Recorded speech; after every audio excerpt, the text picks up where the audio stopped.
Olá pessoal, eu acho que já está mais que na hora, né, de fazer uma apresentação oficial aí, né, do Corel Photo Paint. Então a gente vai iniciar o aplicativo aqui, clicando no menu iniciar, programas, suíte de aplicativos gráficos CorelDRAW X3 e Corel Photo Paint, tá? Por padrão, né, caso essa opção estiver marcada também, ela vai mostrar para vocês essa primeira tela aqui, que seria a tela de boas-vindas do PhotoPaint X3, tá? E aqui vocês vão encontrar os seguintes menus, né? Ou os seguintes ícones, aliás. O ícone novo, que serve para abrir um novo documento, usado recentemente, que são os últimos arquivos que foram utilizados, para abrir um documento no Corel Photo Paint, para adquirir imagem através de um scanner, tá? Um tutorial e as novidades existentes dentro do PhotoPaint X3, tá certo? Caso você não queira que essa telinha fique aparecendo toda vez que você abrir o PhotoPaint, né, é só desmarcar essa opção aqui, tá ok? Bom, então vamos iniciar um novo aplicativo aqui, né? Vamos clicar aqui no novo, tá? Quando você clica no novo, diferente do CorelDRAW, né, ele vai apresentar para vocês essa caixinha aqui, que é para você fazer já iniciar a configuração da página, tá? Então, por exemplo, qual o modo de cor? Então clicando aqui no menu drop down aqui, nós temos vários modos de cores aqui, né? Branco e preto 1 bit, tons de cinza, cor de paletas, etc, tá? Eu já vi cara tentando colocar aqui branco e preto e depois tentando fazer uma imagem colorida, né? Ele fala assim, pô, mas não entra a cor, mas não entra mesmo, você está trabalhando com um plano de 1 bit, tá? Então nós vamos trabalhar aqui com o padrão do Corel aqui, né, do PhotoPaint, que seria o RGB de 24 bits, tá ok?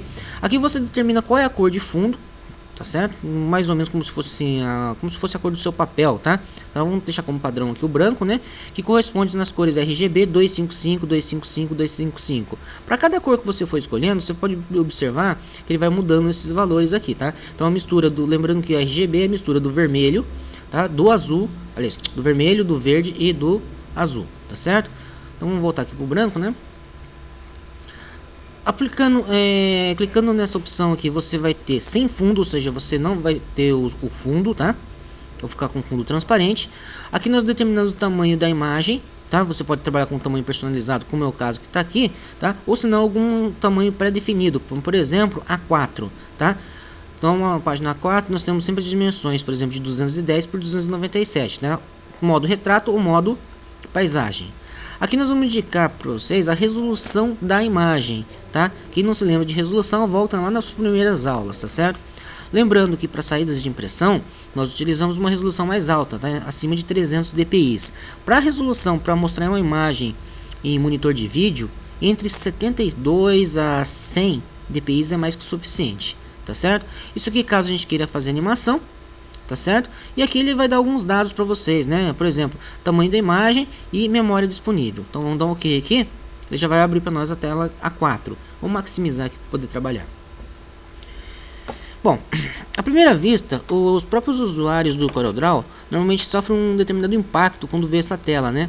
Porque embora, né, algumas coisas estejam no mesmo lugar, como o menu de ferramentas, a barra de menus, né, a barra de ferramentas de desenho, tá certo? A paleta de cores, tá? Existe muita coisa diferente aí entre um software e o outro, tá certo? Então, por exemplo, as barras de ferramentas aqui de desenho do Corel Photo Paint é totalmente diferente do CorelDRAW, tá certo?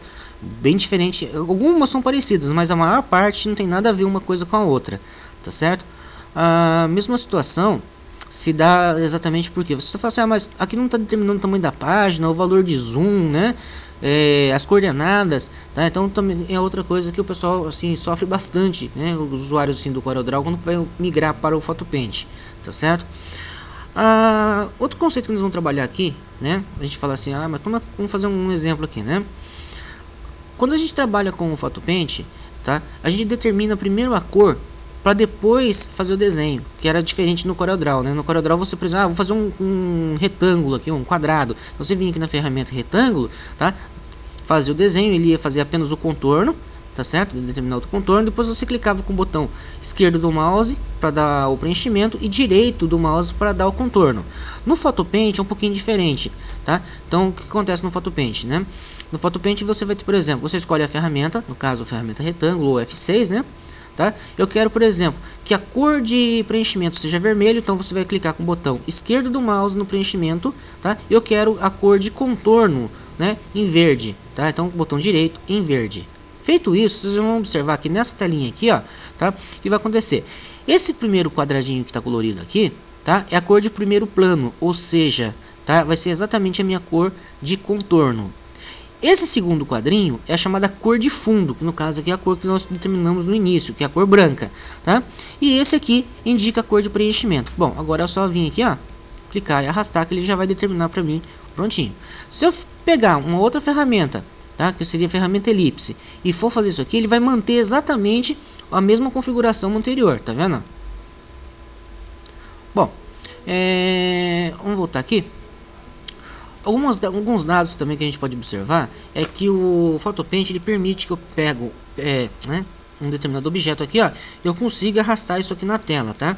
Coisa que você não consegue fazer isso aí direito lá no Paintbrush, por exemplo, no Windows. Você teria que selecionar, recortar certinho as posições aqui para poder movimentar, tá? No PhotoPaint isso aqui é perfeitamente possível, desde que ele não esteja, né, fundido com o fundo, ou seja, ele não esteja combinado com o fundo, tá certo? A gente vai falar isso daqui a pouquinho, tá?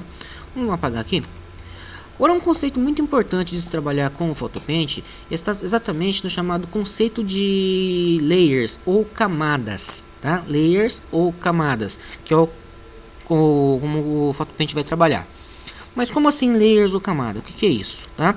Eu fiz algumas ilustrações aqui no CorelDRAW, no CorelDRAW, né? Para a gente poder entender melhor, tá? Então aqui no CorelDRAW, por exemplo, eu fiz na realidade são 6 imagens, né? 2, 4, 6, tá? Só que aqui é o seguinte, que eu fiz como se fosse uma folha, né? E aqui os objetos desenhados em cada uma das folhas, como se aqui fossem 3 folhas, tá? Só que não seria uma folha de papel sulfite, né? Ou seja, uma folha branca, na realidade. Isso aqui seria uma folha transparente, tá? Como se fossem aquelas folhas de acetato que o pessoal usa para fazer aqueles desenhos, né? Em transparências para retroprojetor, tá certo? Então são folhas transparentes. Então quando a gente faz um desenho no PhotoPaint, é como se cada desenho que nós estivéssemos fazendo estivesse sendo desenhado exatamente numa folha de acetato, como essa, tá? Então, por exemplo, numa primeira folha eu fiz um retângulo em vermelho, numa outra eu fiz aqui um círculo, né, em verde, e o outro um triângulo em azul, tá certo? E o que acontece? Cada uma dessas folhas aqui é uma layer, corresponde a uma layer ou uma camada, e a gente trabalha com pilhas, né, sobreposição de camadas ou sobreposição de layers, tá certo? Então seria mais ou menos o conceito como se cada a gente fizesse um desenho, né? Ah, eu fiz um retângulo na minha página, né? Eu fiz um retângulo na minha página e ele ficou nessa posição. E de repente eu venho aqui, ó, e pego e faço um círculo, só que numa posição um pouquinho diferente, tá?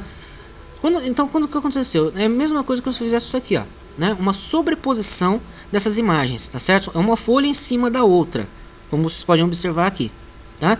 Ah, vamos fazer um outro desenho. Então tá aqui, tá? Então a impressão que você tem é que você está trabalhando com uma única folha, mas com 3 imagens, sendo que na realidade são imagens sobrepostas, olha, como vocês podem observar, tá? Tanto que eu posso trazer uma imagem para cá, ó, né?